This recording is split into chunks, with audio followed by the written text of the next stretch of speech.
안녕하십니까. 단국대학교 일본연구소 HAK 플러스 향기인문학센터 인문자산 특강을 담당한 용인대학교 명예교수 이병옥입니다. 저는 오늘 제인청 춘맥을 이어온 용인태생 김양장 할아버지 김인호에 대해 알아보는 시간을 갖도록 하겠습니다. 예전의 예인들은 특별한 경우가 아니면은 생애나 업적, 전승관계를 잘 알 수가 없었습니다. 왜냐하면 민간 전승이나 예인들에 대해서는 기록이 거의 없기 때문입니다. 전수교육 역시 구전심수로 전해지기 때문에, 구전심수라는 것은 이제 입으로 전해지고 마음으로 이어받는다, 뭐 그런 뜻으로 우리가 흔히 우리 도제식 교육을 얘기를 하죠. 그렇기 때문에 오늘날 전해지는 내용 이외에는 과거는 알 수가 없었다는 것이죠. 근현대에 이르러서야 이제 민간 전승 내용을 기록하는 문화가 생겨나면서 비로소 그 실체를 파악할 수 있게 되었습니다.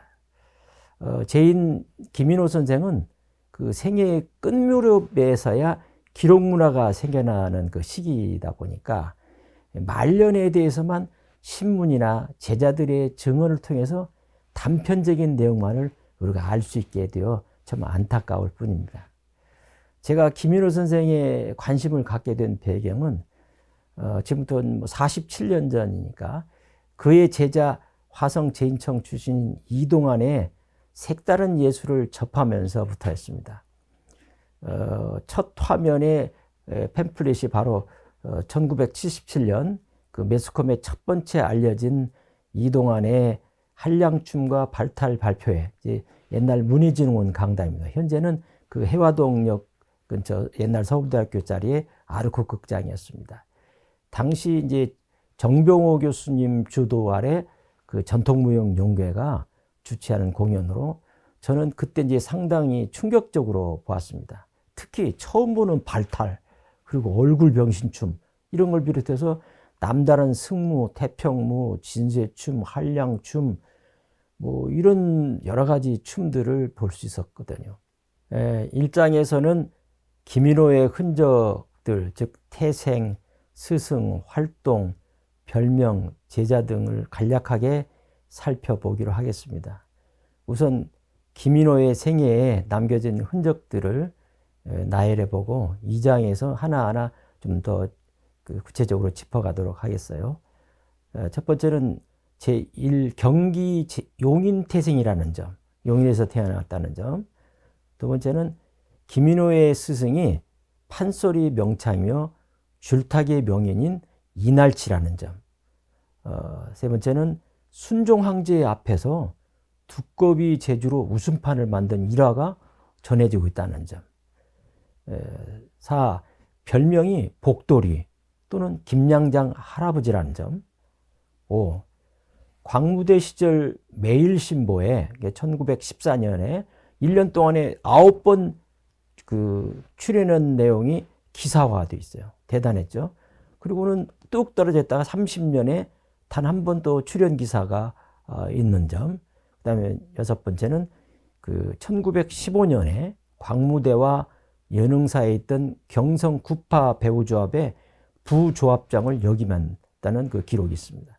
그리고 7번째는 경기 제인청 마지막 도대방이라고 할 수 있는 이동환의 춤 스승이라는 점.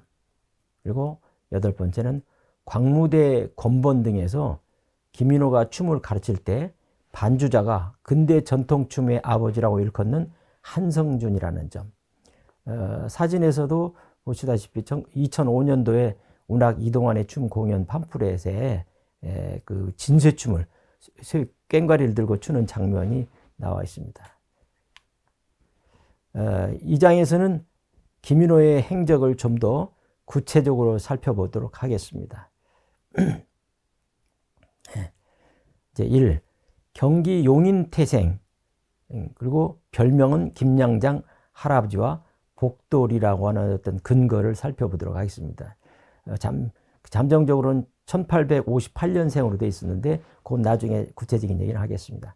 김인호는 용인의 김양장 또는 원삼, 또는 배감태생이라고 전해지는 얘기가 있어서 확실한 데는 알 수가 없습니다만 김양장, 원삼, 배감 그 중에서 이게 배감장과 관련성이 있기 때문에 저는 배감태생일 가능성이 높다라고 보고 있습니다. 또한 용인 김양장 장터, 지금은 이제 용인 중앙시장과 어떤 관계가 있지 않을까 하는 떠올립니다. 왜냐하면 김양장 할아버지라는 별명이 전해지고 있으니까요. 특히 이제 김양장에서 노후까지 주름 잡던 명인이었기 때문에 김양장 할아버지라는 별칭이 후되지 않지 않았을까, 이제 그렇게 생각합니다. 김인호가 이름을 날릴 일은 그가 제인청 제인으로 재능을 보였던 어전광대, 궁중에서 펼치던 광대들이었다는 그런 명성, 그리고 김양장과 배감장, 이게 배감장은 옛날 표현에서는 배겜이라고 했습니다. 그러니까 나이 많으신 분들은 배겜이장이라는 말을 쓰죠. 그게 배감장을 이제 요즘 와서 이제 한자말로 표현한 것입니다. 거기서 주름 잡던 제주꾼이었죠. 줄타기, 제담소리, 춤꾼이었기 때문에 추정할 수밖에 없습니다. 사진은 이제 용인장의 이제 항공사진인데요. 용인 초등학교 그 운동장, 그리고 그 김학천 내과가 보이고 그 너머 쪽이 용인장이 되겠습니다. 다음 이날치 스승과 김인호 사제전승의 어떤 연결고리를 한번 살펴보도록 하겠습니다. 첫째로 이날치는 어떤 기록이 좀 이 판소리 쪽이기 때문에 옛날부터 식자층에서 기록한 것들이 많이 있어가지고 연도까지 나와 있습니다. 제자는 연도를 불확실한데 이날치는 1820년에서 1892년까지 살은 걸로 나와 있어요.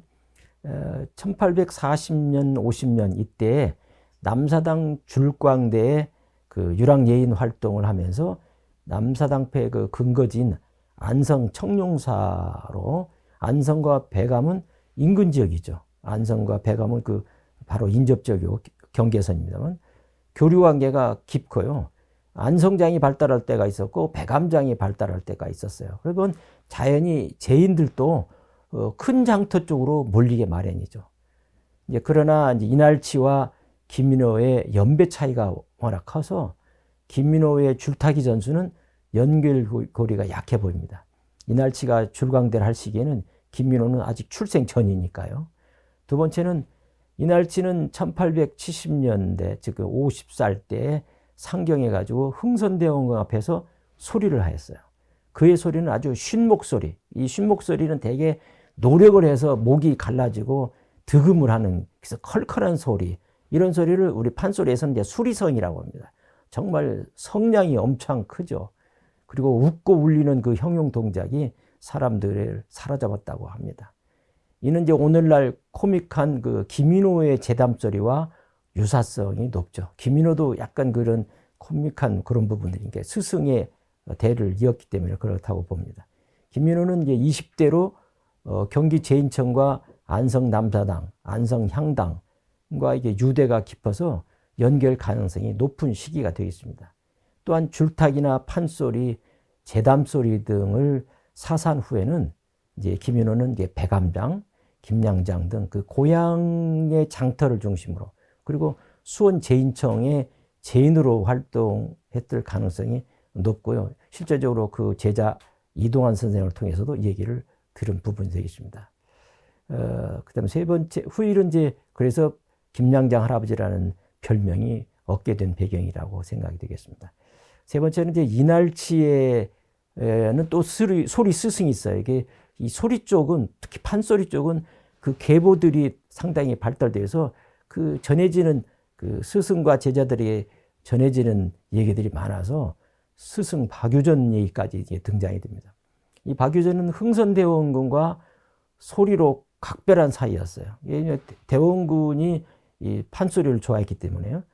대원군의 또 형 이채웅은 상당히 이게 까다로운 사람인가 봐요. 감정을 드러내지 않기로 유명했는데 어떤 지인이 이날치가 명창으로 능히 사람들을 울리고 웃긴다는 말을 듣고 나서는 그러면 대장부가 어찌 광대 제주에 울고 웃냐, 이날치를 불러라 해가지고 불러놓고 자신을 울리고 웃기면은 천금을 주겠으나 그렇지 않으면 죽이겠다. 뭐 이렇게 했다는 얘기가 나옵니다. 이날치는 그날 주저없이 자신의 장기인 심청가 중에서 심청이 공양미 300석에 팔려가는 대목을 불러서 이제 이채웅을 울리고 말아가지고 큰 돈을 받았다는 일화가 전해지고 있고 또 기록으로 후대 기록이 나와 있습니다. 네 번째는 이제 스승이 궁중에 출입한 어전광대, 이제 어전광대는 이제 궁중 앞의 광대라고 하지만 또 요즘 미술학자들은 경중우인, 한자말로 그렇게 또 표현합니다. 그런 사실을 알고 있는 김인호도 역시 순종황제 앞에서 두꺼비 땅재주를 부려서 부리는 어전광대로 활동을 했다는 것입니다. 이제 순종황제 앞에서 그 두꺼비 재주넘기에 대한 얘기를 하겠습니다. 그 김인호의 나이로 봐서는 한 50세쯤 됐을 때입니다. 이것은 이제 춘추라는 잡지가 1941년 이제 3월 15일자 기록 속에 나와 있는데요. 이제 이동백이와 한성준과 이제 대담 내용이 기록 속에 나옵니다. 광대나 고수할 것 없이 제일 호사스러운 때가 언제라고 할꼬 하니까 이동백이 이제 한성준이 그야 원각사 시절이겠죠. 그러니까 광무대 원각사 시절이에요. 그러니까 이동백이 나도 그래. 그때는 정말 상놈 대접은 받았지만 노래 부르고 춤출 줄만 했었지. 순종과 한 대청에서 놀기까지 했으니까요. 뭐 순종 황제까지 놀았다는 얘기를 아주 자랑삼아 얘기합니다. 그러니까 한성준이 그때 김인호가 두꺼비 제주를 넘다가 바로 순종 무릎에 떨어지자 기쁘게 웃으셨지요. 그때 그 광경이 눈에 선합니다. 그 당시 형님은 순종의 귀여움을 상당히 받았을 거예요. 원각사에서 형님이 소리할 때면 순종께서 전화통을 귀에다 대고 듣기까지 하셨으니까요. 당시 광무대는 이제 1907년에서 1930년까지 있었습니다만 동대문 근처에 30년에 이제 화재가 난 바람에 그게 소실됐습니다만 물론 최초의 이 서양식 극장은 협류사죠. 1902년에 이제 광무대는 구국 전문 극장으로 밤에는 활동사진, 오늘날 같은 무성 영화를 보여주고 낮에는 창극, 농악, 춤 등을 이렇게 공연했는데 출연자는 이제 대체로 이제 경기 제인청 출신들, 이분들이 제인청 중에서도 경기 제인청이 가장 이제 수원 쪽이 서울에도 가깝기도 하지만 뛰어난 사람들로 모였기 때문에 그들이 중심이 돼서 이 광무대에 출연을 했었죠. 당대의 그 명인들, 특히 이제 판소리 명인들은 이제 저쪽 남쪽에서 많이 올라왔습니다만 이곳에서 이제 김인호가 승무를 쳤고 최하춘이 이제 망건뜨기를 했고 박춘재가 이제 발탈을 하였으며 장단은 한성준이 맡아서 하였습니다. 이때 이제 기생들도 많이 있어가지고 정제무, 이제 궁중춤을 말하죠. 정제무, 그다음 농악들도 하였습니다. 김인호는 이제 경기 제인청 출신으로 온갖 민속 예능에 두루 능하여서 한말에는 궁중 출입을 했고 그 탁월한 제인이었다는 것이죠. 일제강점기 명창 이동백과 명무 한성준의 대화 속에서 한말에 가장 재능 있는 광대로 김인호를 뽑았다는 것입니다. 자, 이번 네 번째는 이제 매일신보 기록 내용을 한번 살펴보도록 하겠습니다. 1914년에 이제 1년 동안에 9번 그 기사가 나고요. 김인호 기사가. 그때는 대략 56세쯤 됐고요. 매일신보 기사의 이제 공연 내용을 보면 이제 중타령. 이게 타령은 이제 타령한 것이 4월 15일자고 판소리, 흥보가와 춤청가 중에서 중괄연소리. 이게 주릿소리라고 하는 게 있는데 5월 13일 일자. 그런 이제 노래 부분이죠. 비뇨. 그다음에 중춤 4월 22일자. 법고춤 6월 27일자. 이런 춤족 분야. 그다음 땅재주는 2월 26일 날이고요. 그 줄타는 제주 6월 27일. 그다음에 탈노름도 있습니다. 7월 3일. 만세가 7월 3일. 제담 2월 28일과 그다음에 뚝 떨어져서 한 15년 후에 1930년 3월 20일자에 한 번 나와요. 그 제담 소리가. 그다음에 또 웃음거리는 이제 14년 이제 6월 21일이고 이런 것을 화극이라고 하는데 다양한 예능을 보여준 인물임을 알 수가 이 기사를 통해서 알 수 있습니다. 이 중 타령류의 노래, 땅재주, 탈노름은 그 광대 공연물에 그 분명합니다. 재담 혹은 웃음거리라는 화극은 오늘날 이제 개그와 비슷한 것으로 숙종 20년, 1694년경 이전에 궁중에서 이제 연말이 되면 잡귀를 몰아내는 나래희가 있었습니다. 그 한두 명의 이제 광대가 임금님을 주 관객으로 해가지고 걸박해 일들을 꾸며가지고 하던 1인극이었습니다. 중춤과 법고는 원래 이제 광대 공연물은 아닙니다. 이것도 그 다른 집단들이 했던 건데, 광대 집단 계통춤은 대개 이제 무동춤이라든가 급제자들이 이제 3일 휴가를 해서 이제 광대들 앞세우고 집에까지 의기양양하게 가는 과정을 이 광대들이 했었는데, 이때는 이제 화랑춤 정도 알려져 있을 뿐입니다. 그러므로 이것은 이제 김인호가 광대의 여러 노름들 외에도 춤에 소질이 있어서 이 당시 그 광무대 극장에 맞게 만들어서 춘 춤으로 여겨집니다. 또한 이동환이 김인호에게 배운 춤이 30여 가지가라고 했듯이 나머지 춤들은 대체적으로 광무대에 그 출연한 기생들에게 가르쳐서 추게 하였던 걸로 보여집니다. 예. 다섯 번째, 1915년, 그러니까 14년 기록 그 다음에 이제 57세입니다만 광무대와 연흥사 등 이 광대들의 조합이 결성돼요. 그래서 그것을 경성 구파 배우조합이라고 했는데 여기에 이제 부조합장을 했습니다. 이 경기 지역의 그 대표적인 광대로 이제 이런 구파조합의 부조합장을 영입했다는 것이 이제 매일신보 1915년에 이제 기사에 4월 1일자 나옵니다. 경성 기사 내용 중에 핵심 단어는 경성 구파 배우조합, 여기에 김창환, 이동백은 선생을 했고, 조합장에는 이제 장제욱, 부조합장은 김인호, 이런 그 기사가 쭉 나오는 속에 나옵니다. 이 기사에서 보듯이 당시는 이제 김창환, 이동백, 김봉희, 이 김봉희는 이게 김창환의 아들이죠. 이 판소리의 명창들이 전통 공연 활동을 주도하던 시기입니다.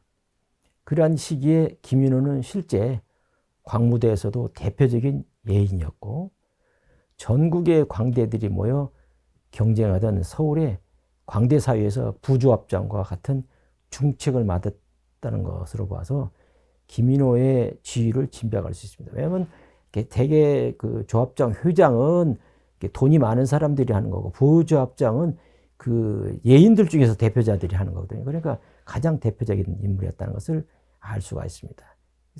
그런데 이제 주목하는 것은 광대들의 조합 이름에 구파라는 말을 넣었다는 사실입니다. 이제 구파는 이 광대들 자신들이죠. 이들은 옛날부터 해던 사람들이고, 또 그들 눈에 보이는 심판은 그럼 뭘까? 그래서 이제 옛날 그 관기들은 궁중의 여령, 그다음에 지방 관찰사가 있는 데서 그 관기들이죠. 이들이었는데 이들이 이제 관기제도가 폐지가 돼요. 이제 일본에 합병되면서부터 궁중이 없어져 버리니까. 그래서 이들이 기생조합을 결성을 해요. 1910년대에서 20년대 사이에.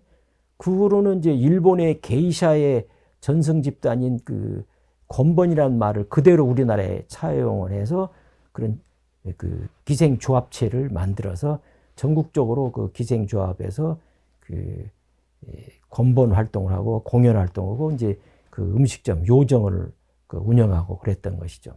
당시 이제 권번 기생들은 관기제도가 폐지되자 이제 일반인들을 위한 공연을 이제 하기 시작한 거죠. 그냥 놀 수는 없잖아요. 그래서 오늘날로 말하면 인기 연예인과 같은 그런 대우와 유명세를 하고 있었습니다. 그 당시에 신문 기사에도 이 기생들에 대한 얘기가 많이 나옵니다. 또 그들이 또 행적 속에 돈을 모아서 수재 의연금을 모아가지고 그 어려운 사람들을 도와줬다는 것. 오늘날 말하면 인기 스타들처럼 이 경제력도 좋고 수입도 좋으니까 이들이 그 길거리에 인력거를 타고 다닐 때면 줄줄이 따라다녔다는 얘기도 전하고요. 그 당시에 그 기사나 사진들에도 보입니다. 이때 이제 김인호의 나이는 57세 정도여서 줄타기는 어려워 이제 못하죠. 어렵죠. 이제 줄타기는 젊었을 때 하는 거니까.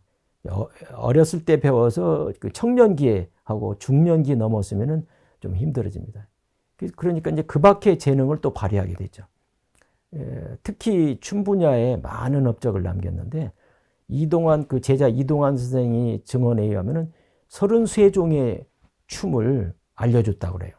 그리고 직접 배운 게 아마 15개쯤도 된다고 그러니까 이러한 김인호의 춤들은 바로 기생들의 화려한 등장과 폭발적인 대중의 관심에 자극받은 결과일 가능성이 큽니다. 이는 춤에 대한 안목이 뛰어났으나 이제 명고술에서 명성을 이제 날렸던 한성준의 경우도 스승 김인호의 뒤를 이어 100여 종의 춤을 정립하였다는 그 일화가 전해지고 제가 춤 종목을 조사해보니까 77종목까지 한성준의 춤을 찾아냈는데요. 그 중에 대부분이 뭐 절반 이상은 김인호의 춤을 이어받았다는 거죠. 결국 수원, 용인 등의 제인청 광대들이 김인호나 한성준과 이동환 이런 사람들은 전통적인 방식을 넘어 새로운 시대에 맞는 새로운 전통춤을 만들어내면서 상당한 흥행을 획득했던 걸로 보여집니다. 여섯 번째, 1920년 벌써 추정 나이로는 62세쯤 됩니다. 광무대에서 이동환이 입단을 해가지고 10여 년 동안 그 김인호 선생님을 스승으로 모시고 살았습니다. 그러니까 이동환은 그 당시가 15세쯤 되죠. 1920년에. 김인호는 그때 이동환이 자기 기록, 자서전 같은 기록 속에 스승 김인호 선생은 나이가 70세 정도 고령이었다고 그렇게 표현했어요. 그러니까 굉장히 나이가 많은 할아버지죠. 이동환은 이제 15살 어린아이고, 광무대에서 김인호로부터 전통무용과 장단과 악기, 젖대, 해금, 꽹과리, 북, 춤 이렇게 사사받았어요. 이동환이 김인호로부터 10여 년 동안 사사받은 춤은 궁중정제, 그다음에 승무, 건무, 임무, 살풀이춤, 태평무, 진세춤, 성진무, 한량무, 승전무, 어중무리 싱칼대신무, 항무, 화랑무, 신노, 신불로, 희극무, 장거무, 규본무 등 15종이라고 하어 있으며 배우진 않았지만 김인호가 알고 있는 춤이 33종이라고 했습니다. 당시 다른 단체에서 원각사, 문낙정 다른 그런 공연 단체라든가 이런 단체가 있었죠. 그들이 단장이 이동환이 줄을 너무 잘 타니까 그 솜씨를 보고 월급을 2배 줄 테니 자기네 단체로 와달라고 요청을 해요. 웬만한 사람들 같으면 갈 수 있죠. 돈을 더 많이 주니까. 근데 이동환은 그때 스승 김인호 선생의 보살핌과 자식 손자처럼 사랑을 듬뿍 받고 있으므로 사양을 했다고 합니다. 그 이유는 바로 김인호 선생 때문에 안 갔다는 거죠. 이동환은 김인호 선생님 댁에 머물면서 밥도 짓고 심부름하면서 열심히 배우고 있다 하지만 사실은 김인호 선생이 다 반찬이니 밥도 해주고 빨래도 해주고 손자 자식처럼 그렇게 지극정성으로 보살폈다는 얘기가 이동환 선생님을 제가 인터뷰했을 때 그런 얘기도 했으니까. 이 사진에 보면은 광무대 극장과 관객들 모습이 보이고요. 그 아래에는 신문 광고문입니다. 입장료는요, 그 당시에 돈을 받는 경우도 있었겠지만, 담배를 많이 팔던 시절에서 담배값 속에 보면 은박지가 있잖아요. 은박지를 내면은 그 입장료로 대신해줘요. 그런 아주 특이한 그 일화가 있고요. 낮에는 창극, 놀이, 소리, 여러 가지 이런 거라고. 밤에는 활동 사진. 그 당시 무성연가가 처음 들어왔기 때문에 굉장히 신기했던 그 시절입니다. 그래서 그런 공연을 했던 걸로 보여집니다. 그 다음 광무대와 권본에서 이 김인호 선생은 춤 사범을 했고, 한성준 선생은 춤 반주자를 했습니다. 김민호는 이제 60대고 이제 한성준은 40대니까 한 20년 차이가 또 나죠. 오늘날 이제 무용계에서는 한성준을 일컬어 가지고 근대 전통춤의 아버지라고 칭할 만큼 아주 위대한 분으로 추앙을 받고 있습니다. 실제 한성준의 춤을 배웠던 이제 현대 제자들은 국가 무형문화유산이죠. 옛날엔 문화재라고 했습니다만 춤 분야의 인간문화재가 됐죠. 한영숙, 승무, 강선영, 태평무. 이제 이분들도 물론 이제 다 돌아가시고 3대에 걸쳐서 지금 이제 문화재로 지정되어 있습니다만 이렇게 한성준의 위상은 대단했습니다. 그러나 광무대 시절 한성준은 이제 김인호의 춤 반주자를 했어요. 물론 한성준은 춤뿐만 아니라 이제 줄타기 반주라든가 악기 연주할 때는 반주를 했지만 특히 춤 반주에 주도적인 역할을 했습니다. 건번에 나가서도 김인호는 춤을 가르치고 한성준은 그 장단을 잡아줬습니다. 이게 서울에 여러 건본들이 있었죠. 한성 건본, 대동 건본, 이런 건본들의 가서 춤 선생을 했는데 이때 다른 건본의 사범이라든가 또는 지도 선생님들도 김인호한테 와서 또 춤을 지도받으러 왔었다는 그런 얘기를 이제 이동환 선생님을 통해서 제가 또 들었습니다. 여기서 중요한 단서 하나는 근대 전통춤의 아버지라고 칭송받는 한성준이 광무대에서 김인호의 춤 교습 때마다 춤 반주를 하면서 춤 반주를 하는 사람은요, 그 춤의 레파토리와 장단의 변화, 동작들을 다 알아요. 그래야만 반주를 어디서 장단을 바꿔야 될지 알기 때문에 오늘날도 그 춤 반주를 하는 사람들은 우리나라 전통춤의 여러 유파들을 대부분이 다 기억을 해요. 순서를 자기가 춤을 출 수는 없지만 어느 대목쯤 가서 몇 장단쯤 가고 어느 대목 동작에서 춤을 장단을 바꿔준다. 이런 것들을 알기 때문에 춤 레파토리라든가 그 특색이라든가 이런 것을 다 기억을 해요. 춤 전승자들은 자기 스승한테 배운 것밖에 모르는데 반주자들은 다양한 전국에 있는 춤들을 안다는 얘기죠. 그런 것을 기억했다가 1930년 이후에 이제 김인호 선생이 이제 퇴진을 하죠. 돌아가셨는지 아니면 이제 은퇴를 했는지는 알 수 없어요. 그러다 보니까 다른 건본이나 이런 쪽에서 이제 한성준 선생님도 어렸을 때부터 지금 홍성 출신인데 충남 그래서 춤도 익히고 장단 가락도 익혔던 악가무를 다 하시던 분이니까 이제 한성준한테 춤을 가르쳐 달라는 얘기가 이제 많이 들어옵니다. 이제 김인호 선생님 대를 이어서 제자니까. 그래서 옛날 1930년, 40년대 기록에 한성준 선생님이 증언했던 줬던 그 종목 레파토리를 보면은 한 100여 종 가까이는 아니지만 그 가깝게 춤을 또 기록한 내용도 나와요. 그러니까 거기 수록되지 않은 것까지 치면은 100여 종이라고 볼 수 있겠죠. 제가 한성준 춤에 대한 연구도 오랜 동안 해서 알고 있습니다. 그래서 그 춤을 100여 종을 전성시키는 그 밑거름이 된 것이 바로 김인호였다 이렇게 생각이 듭니다. 물론 이제 한성준은 전국을 떠돌면서 유랑강대 생활도 했었고요. 전국의 수많은 춤들을 또 반주도 했었고 그렇게 해서 익혔던 춤. 그렇지만 극장 무대가 발달된 전국의 서울 무대하고는 좀 다르죠. 그래서 많이 극장화시킨 마당춤이라든가 누각의 춤들을 극장화시키는 레파토리 시키는 역할을 했죠. 이것은 이제 김인호의 춤 교습 때 이제 춤 반주를 하면서 익혔던 그 교수법으로 수많은 전통춤을 정리하는데 결정적인 역할을 한 것이죠. 따라서 한성준의 최종 춤 스승은 김인호라는 것이죠. 한성준은 1930년대에 들어서서 김인호가 이제 작고 또는 이제 은퇴 후에 조선음악무용연구소 연구회와 연구소를 조직을 합니다. 물론 1930년대 초에 개인 연구소를 내 가지고 간판을 걸고 가르친 그런 이 얘기도 전합니다.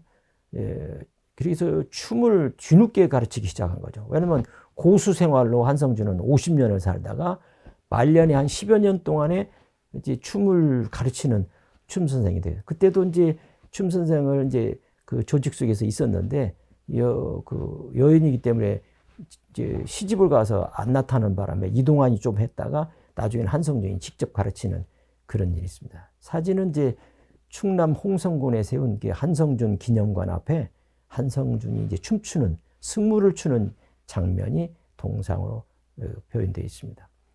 그 다음 이제 3장이 되어 있습니다. 이제 김민호와 스승 이날치 예술가 전승에 대해서 알아보겠습니다. 우선 이날치의 생애를 보면은 1820년에서 1892년. 본명은 이제 경숙이고요. 전남 담양군 창평면 수북리 삼지천. 현재는 이제 담양군 청평면 유천리로 되어 있습니다만은 탄생을 했고요. 그 집안이 세습 예인 집안입니다. 그 김창원, 그 명창이죠. 김창원과도 이종간이라는 사실이죠. 대개 이제 줄타기는 세습 예인들이 집안에서 이제 전승되는 기예능이며, 어린 시절에 이게 남자 아이들이면요, 그 제인 집안들은 이제 어린 시절에 벌써 10살 이전에 5살 때부터 땅줄 타기부터 시켜요.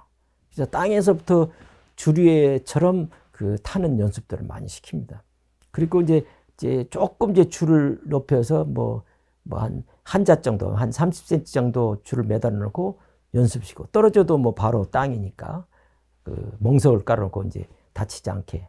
이제 그렇게 해서 이제 그 10대에는 줄타기 명인이 돼요. 이게 대개 이제 그렇게 해서 그 남사당패의 그 줄타기를 배웠을 가능성이 더 크고요. 남사당패 놀이를 보고서 이제 예인의 꿈을 품고 남사당패를 따라 나서게 되는데, 그 전에 이제 10대 때 보면은 아주 똘똘하고, 그래서 줄타기가 이제 명수가 돼가지고 날치라는 말하자면 이제 예명을 얻게 됩니다. 얼마나 동작이 빠르고 줄을 소질있게 잘했으면 날치라고 했습니까? 날치하면 여러분들 물고기 중에 지느러미가 날개처럼 커져서 물 위로 슉슉 날아가는 그런 그 물고기죠. 그 이날치는 이제 줄타기 명수로만 만족하지는 않았어요. 왜냐면 그 예인들은 한 가지가 아니라 여러 가지를 다 잘할 수 있는 사람들은 또 잘했고요. 그 시절에. 특히 이날치는 전라도 출신이기 때문에 이제 거기는 이제 판소리가 최고잖아요. 그러니까 소리꾼이 되겠다라는 그런 그 뜻을 가지고 있었어요. 그러니까 줄타기는 자기로서는 이제 최고 이제 명인이 됐으니까 이제 소리에, 왜냐면 우리나라 이 줄타기는 단순히 줄만 타는 거 아니죠. 이 어릿광대가 이제 얼음산이죠. 얼음산이가 그 줄 위에 올라가면은 이 어릿광대하고 또는 악사하고 저 재담을 주고받아요. 오늘날도 우리나라 줄타기의 특징 중에 하나인데, 그러니까 줄타기 할 때도 이 재담하는 것을 많이 하고 또 소리도 하니까, 그래서 아주 소리꾼의 그 공부를 하고 있다 싶어 가지고 동편제 명창인 이제 박만순의 문화생이 들어가 가지고 수행고수가 됩니다. 또 장단도 잘 치니까. 그런데 이제 박만순 씨가 상당히 괴팍해요. 그리고 너무나 이날치를 핍박한다고 할까, 물 떠와라, 물이 왜 이렇게 식었느냐, 뜨겁게 다시 데펴오너라, 이렇게 하니까 어느 날 이제 화가 나가지고 그 뜨거운 그 물대야를 그냥 그 박만순에 뿌려버리고 나가버렸습니다. 그리고는 이제 그 광주 우동산 이제 증심사에 들어가가지고 그 노래가 가지고 마침내 득음을 하게 됩니다. 그 박만순의 소리는 좀 식자층, 좀 양반 계층들이 좀 좋아하는 좀 다듬어진 소리이긴 한 것 같아요. 그러나 이날치 소리는 남녀노소 할 것 없이 그냥 신묵객 일반인들이 모두 다 참여하지 않는 자가 없었다고 이제 조선 창극사라는 책에 이제 정로식이 썼는데 1940년에 이 책 속에 그런 일화들이 다 기록이 나와 있어요. 이후 이제 서편제 명창 박유전한테 가서 또 소리를 10여 년 동안 배웁니다. 참 이날치라는 사람 대단한 사람이죠. 이 그 박유전은 이제 대원군의 부름을 받고 어전에서 소리를 하던 때인데, 그 1870년대 무렵으로 이제 그 이날치도 1870년대 이제 그 대원군의 또 부름을 받아서 묵과 선달의 벼슬을 제수받습니다. 워낙 또 소리를 잘하니까요. 이날치는 이제 박유전의 이제 직계로 성량이 거대하고 기법이 출중하고 뭐 성량이 굉장히 크다는 얘기죠. 아마 이 배활량이 컸던 것 같아요. 줄타기 같은 것도 헉헉대면서 뛰는 것도 자연스럽게 이렇게 날씬하게 날치처럼 했다는 거 봐서는요. 또 나팔 소리와 새 소리 뭐 이런 것을 시름 그대로 방불케 하는 소리를 해서 아주 사람들로부터 그 칭송을 받았다는데, 이제 서편제 판소리 유파에서 반드림제라는 것을 개발합니다. 좀 그 서편제이긴 하지만 조금 그 동편제 소리도 들어있으면서 어떤 그런 특징인 것 같아요. 그래서 조선시대 8대 명창 중에 그 서편제의 거장이 되었습니다. 그의 이제 수리성, 우리가 수리설에 가서 이제 되게 노력을 해서 하다 보니까 득음을 했기 때문에 거칠고 탁하고 그렇지만 소리가 웅장하고 큽니다. 그러나 타고난 소리한 사람들은 크게 노력 안 해도 소리가 곱기 때문에 조금 맑고 고운 소리예요. 그리고 천구성이라고 합니다.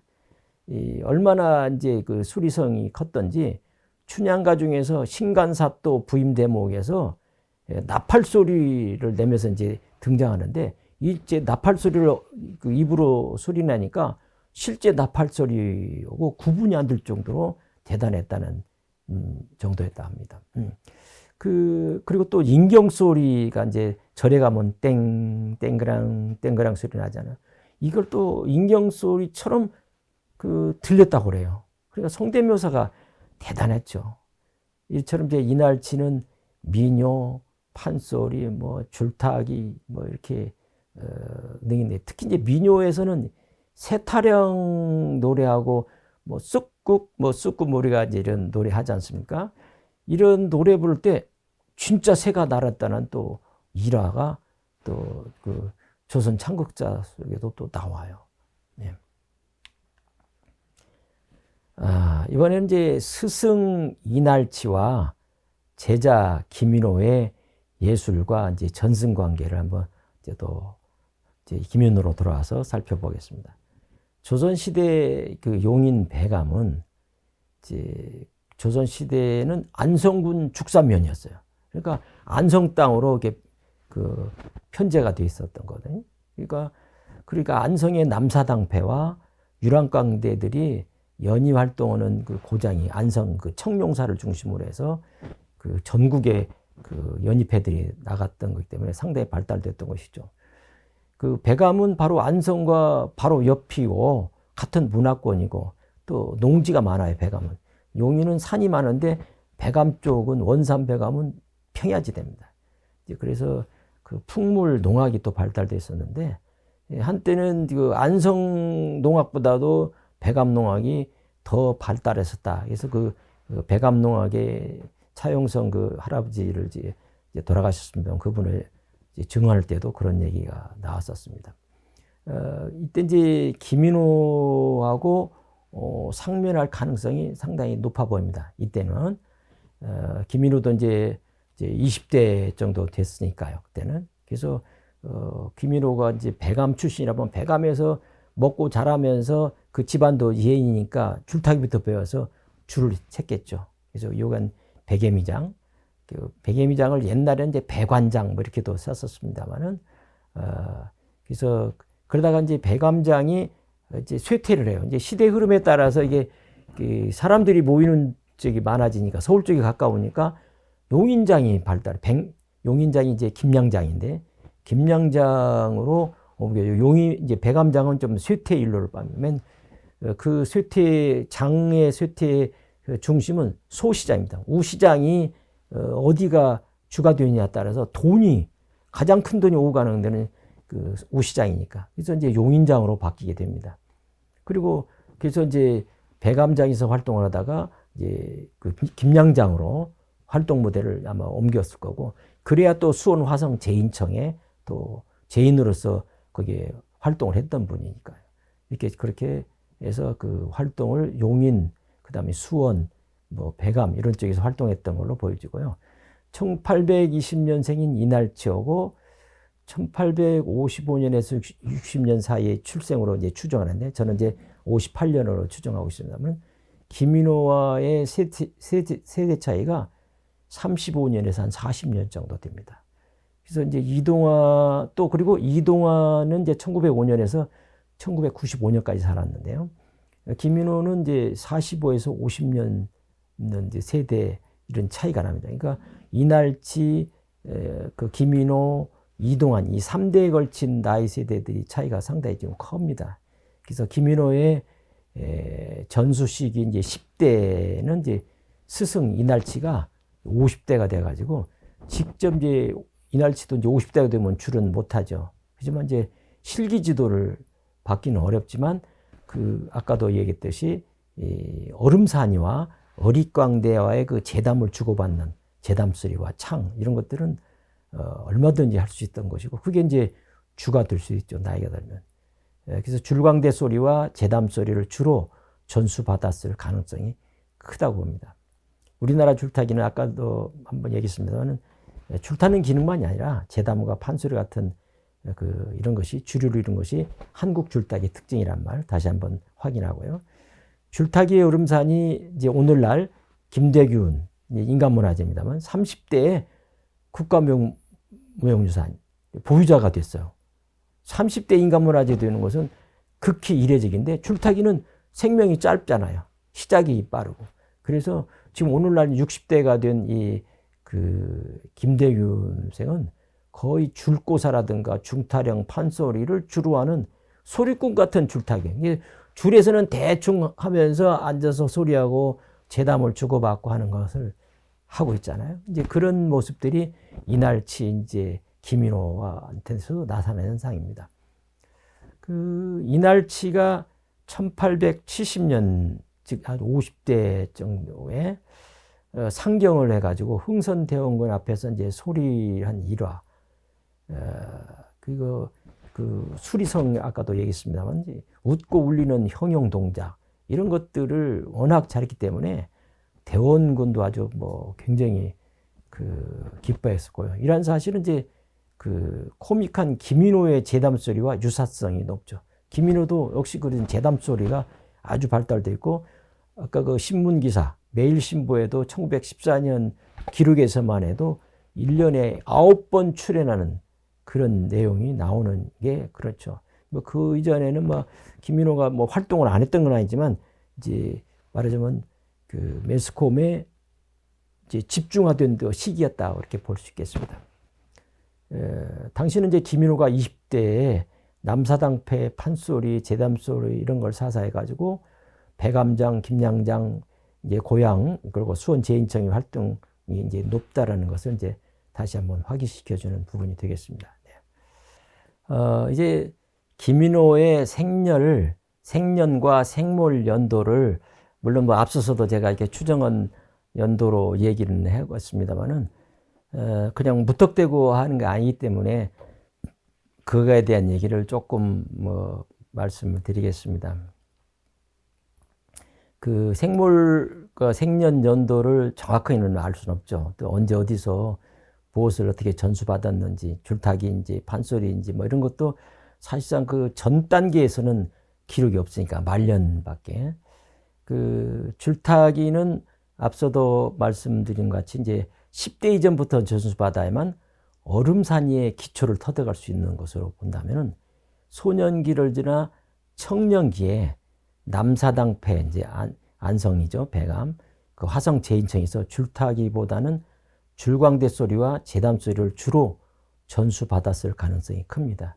그러니까 아까 그 김인호 선생의 스승인 이날치가 활동하던 줄을 타던 시절은 태어나지 않았다고 제가 표현했었거든요. 이게 이제 태어나서 이제 어린 시절이기는 한데, 이제 이날치가 줄을 타는 것을 이제 멈추고 소리 쪽이나 춤 쪽으로 하던 시절이기 때문에, 이제 줄 타면서 하는 그 소리, 춤, 그 동작 이런 것들을 재담 소리들을 이제 전수받았을 거로 보입니다. 특히 이제 안성과 배감은 같은 동네였으니까요. 두 번째는 이제 이동환은 1906년에서 1995년에 이제 생인데 그 광무대에 1920년에 입단을 해요. 14살, 15살이 됩니다.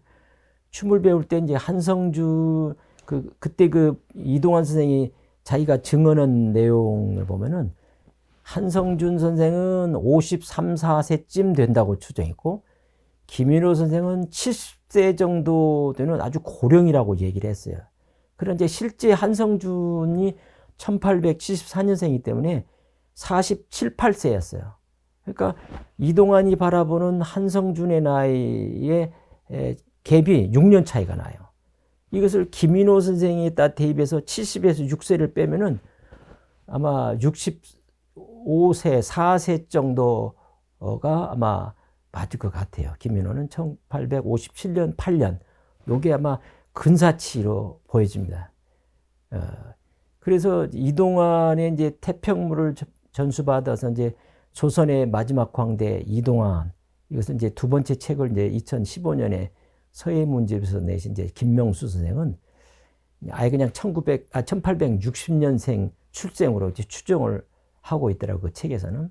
그렇지만 이제 오늘 강의하는 저는 2년을 앞당겨서 그 잠정적으로 생년을 1858년으로 저는 추정해 봅니다. 아마 가장 제가 얘기하는 게 근사치게 더 맞을 거라고 저는 그렇게 생각을 해요. 그 다음에 매일신보의 1930년 3월 20일 이후로는 김인호에 대한 기사가 없어요. 그러니까 은퇴를 했거나 아니면 돌아가셨을 수도 있어요. 역시 그 김명수 그 책을 쓰신 분은 1931년이나 2년쯤 돌아가신 걸로 그렇게 추정 연대했다 표시를 했더라고요. 그래서 제가 볼 때는 김양장 할아버지란 말을 별명이 할아버지니까 노후에 붙여진 말이거든요. 그러니까 1930년에 그 매일신보의 기록처럼 서울에서 활동을 하다가 고향으로 내려온 거죠. 고향에 내려와서 김양장 근처, 장터 근처에 살면서 그 몇 년 동안 지내면서 지내다가 돌아가시는데 왜 그런 할아버지 명칭을 부여받았을까 이렇게 추정해 볼 때 이동환 선생이 줄타기를 해서 명인 소리를 들을 때는요 돈을 푸대로 담을 정도로 돈을 많이 벌어요.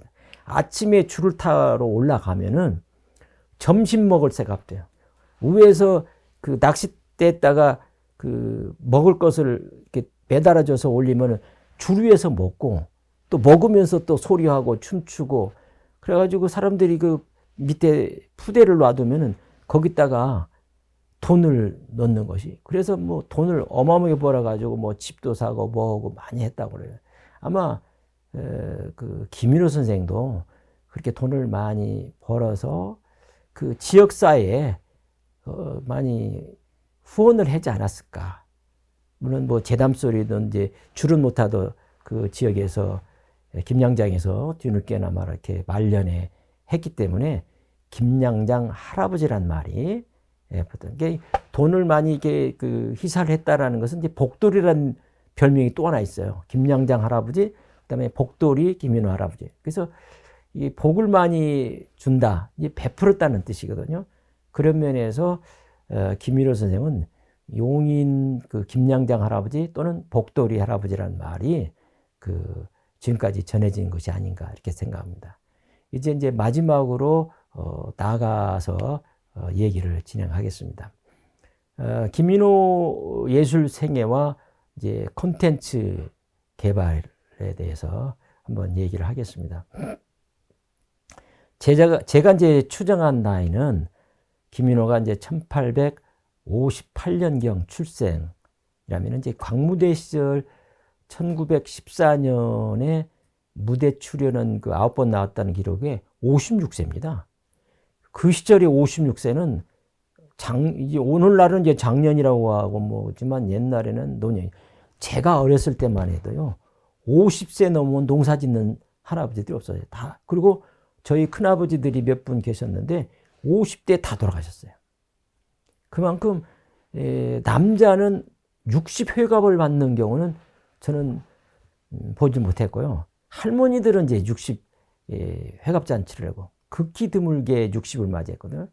그런 거 생각하면은 김윤호가 광무대 시절에 이렇게 무대 출연을 많이 했다는 것은 그 연세에도 대단하다는 것이죠. 오늘날 같으면 이제 7, 80대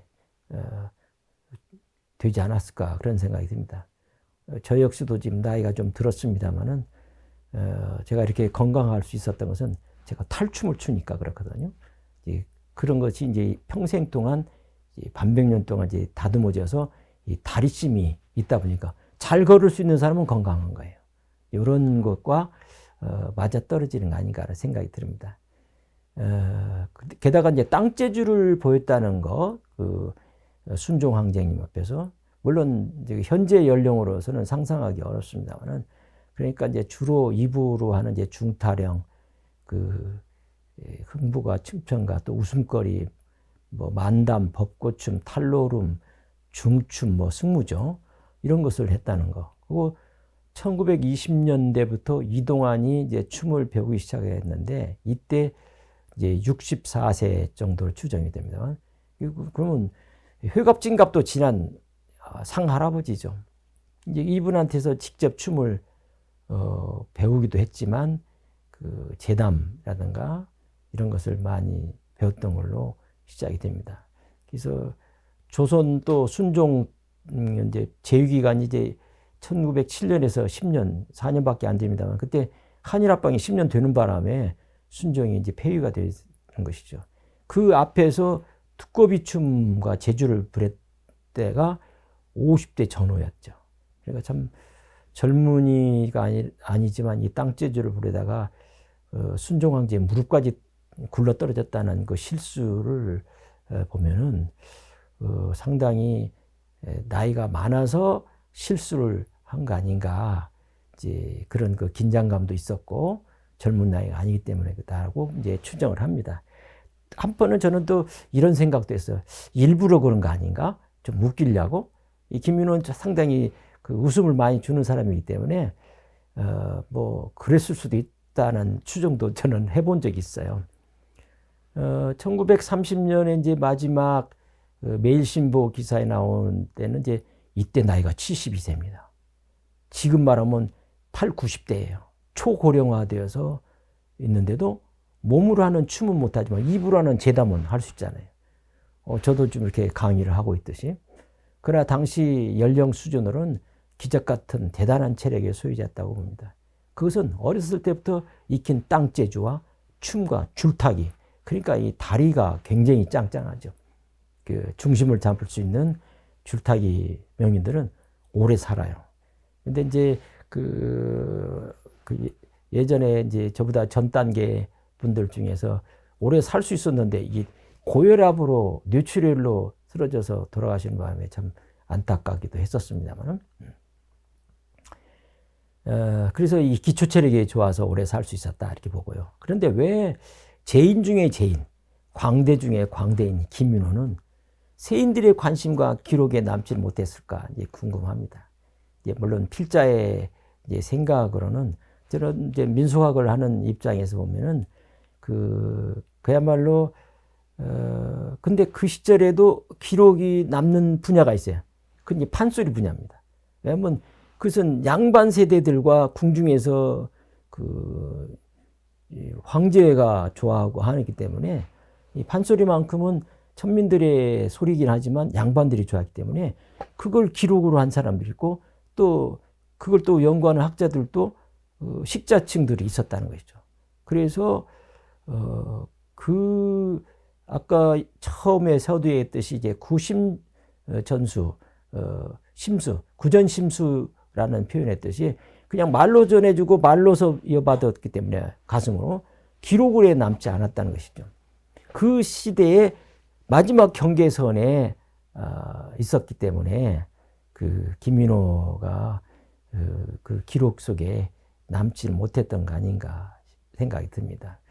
한 가지는 또 한성준, 한성준은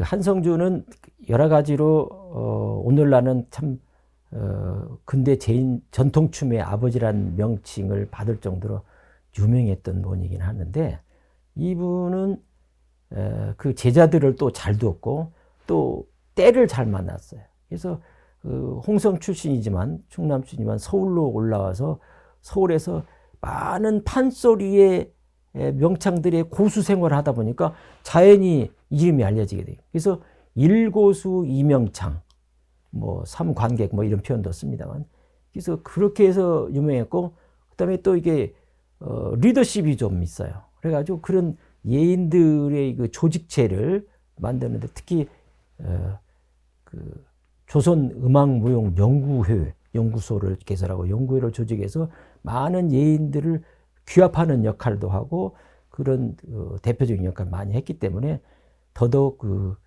춤꾼으로까지 남게 됩니다. 근데 이제 한성준은 50년 동안 제가 고수 생활을 했어요. 그 말년에 한 10여 년 동안의 무용 생활을 해요. 이게 좀 10년밖에 안 되는 이 사람이 뭐 100여 가지 춤을 정립했다? 그것은 김민호의 영향이라는 것은 아마 뭐 다 납득이 가는 부분이라겠습니다. 그런데 이제 제인 중에 제인, 광대 중에 광대인 이 김민호는 세인들의 관심과 기록에 남지를 못하게 된 것은 바로 그러한 연구자들이 없었기 때문에, 저 같은 사람이 그 시대에 좀 있었다면 아마 좀 기록을 했을지도 모르겠습니다만, 저도 이제 뭐 이 시대 사람으로서 지금 전통춤 분야에서는 이제 지금 현재로서는 제일 최고령으로 있습니다만은, 그래서 옛날 이동환 선생님을 첫 무대에서 구경도 했고, 그분 증언돼서 기록도 했고, 이런 것들을 했던 것이지만, 지금 젊은 세대들은 제 이 얘기를 들어도 옛날 얘기입니다. 제가 좀 더 오래 살면은 그런 얘기를 후대 젊은 세대까지 전해줄 수 있는 얘기가 많을 것 같은데, 저도 이제 한계가 있기 때문에 알 수는 없습니다. 그래서 이제 마지막으로 또 우리 이제 재언으로 이제 말씀을 드리면서 이제 마치도록 하겠는데요. 제인 김인호를 기리고 세계 속에 용인이기 때문에 용인 특례시가 됐어요. 용인 특례시로 거듭나기 위해서는 복돌이 축제를 이제 김양장에서 살렸으면 좋겠다라는 그런 제가 어떤 모토나 제언을 마지막으로 말씀드리겠습니다. 꼭 김민호 선생님은 서울에서도 유명한 분이니까 어디서도 할 수 있지만, 그래도 태어난 고장이 용인이니까 용인 쪽에서 하는 게 좋지 않겠느냐 해서 보편적인 얘기와 지역적인 얘기를 같이 묶어서 말씀드리겠습니다. 지금까지 이제 단편적인 얘기지만 김민호에 대한 흔적 찾기를 해봤습니다. 그는 분명히 용인 태생, 배감이나 원삼 김양장 얘기 납니다만 배감일 가능성이 가장 컸고요. 또 제인청, 수원 화성 제인청 출신이고, 또 어전광대에서 임금 앞에서도 제도를 부렸으니까요. 그다음에 광무대 시절에 또 스타였고, 또 만능 제주꾼으로 춤, 제주, 만담 끼가 넘치는 제인 광대였습니다. 훌륭한 또 건번의 춤 선생으로 다른 지역의 건번 춤 선생들까지도 와서 춤을 배울 정도로 명성이 자자했습니다. 이렇게 김인호가 춤출 때는 항상 악사로서 춤 반주자는 한성준이 있었다는 사실입니다.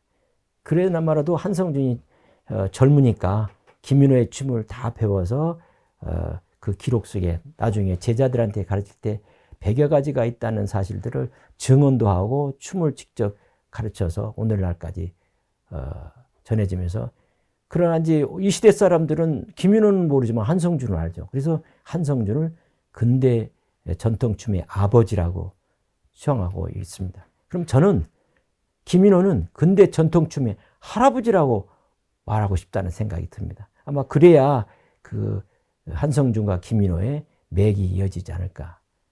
그래서 이 한성준을 큰 힘을 만든 이가 바로 김인호다.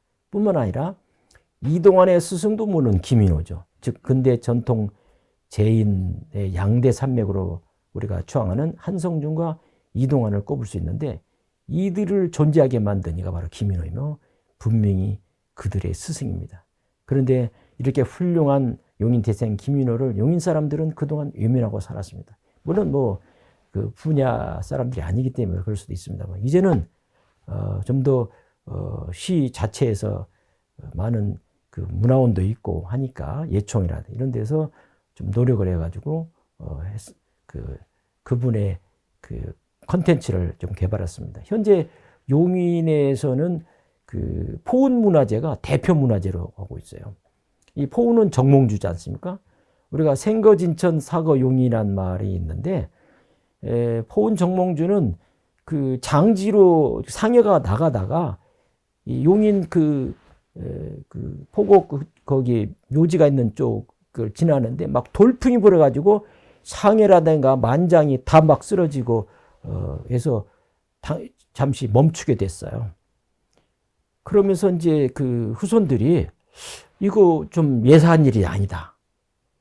아마 더 이상 가지 말고 여기에 묘지를 쓰는 것이 어떻겠느냐라는 의견들이 나와가지고 거기에다가 썼다는 얘기가 전해집니다. 그래서 그 용인의 거기가 그리고 이제 아까 얘기했듯이 뭐 순종 황제 앞에서 했다라는 거라든가 그래서 이 김인호의 여러 그 콘텐츠들이 많은데 이런 부분들을 세계인의 어떤 예인들의 그 제주, 춤, 노래, 줄타기 이런 축제들을 그 통해서 용인시 자체도 그 이제 특례시까지 됐는데 용인 김양장 축제를 통해서 점진적으로 발전시켜 나가야 한다고 생각합니다. 김인호 축제와 이제 콘텐츠는 제가 이제 차고 넘친다라는 표현을 했습니다만은 김인호 선생이 그 광대로서의 어떤 그 재능이 워낙 다양하고 뛰어나다 보니까 뭐 여러 가지 뭐 여기서 잠깐 제시한 것도 마당놀이, 광대줄타기, 풍물, 재담소리, 땅재주, 극장 공연에서도 김인호의 이동환류 전통춤 30여 종, 경연대회도 춤경연대회, 줄타기 경연대회, 풍물대회, 재담소리 경연대회 등 이런 것을 할 수 있고 뭐 이런 또 세계적인 땅재주 대회 같은 걸 또 해서 뭐 명인상도 제정하고 이런 여러 가지 또 탈춤도 발탈도 이동환 그 제자 이동환에 의해서 발달됐지만 김민호도 탈놀이를 했어요. 인형도 없고. 그리고 이제 김민호 선생의 그 예명 중에 복돌이가 있잖아요. 복돌이라는 말을 했으니까 이 복이라는 것이 얼마나 좋습니까? 복을 여기 축제에 참석한 사람들은 많은 그 복을 전달해 줄 수 있다. 이제 그런 표현을 우리가 쓸 수 있처럼 아마 축제로서도 성공하는 축제가 저거 아마 한국의 대표 축제까지 발돋움하지 않을까 하는 생각이 듭니다. 마지막 사진은 탈춤인데요. 바로 접니다. 국가무형유산 송파산대 내린 이제 첫상자춤으로 제가 지금부터 한 10여 년 전에 서울 놀이마당에서 정기 공연할 때 상자춤을 춘 장면을 찍은 내용을 마지막으로 보여내면서 김인호에 대한 여러 가지 얘기를 여러분들한테 전해드렸습니다. 지금까지 경청해 주셔서 대단히 감사합니다.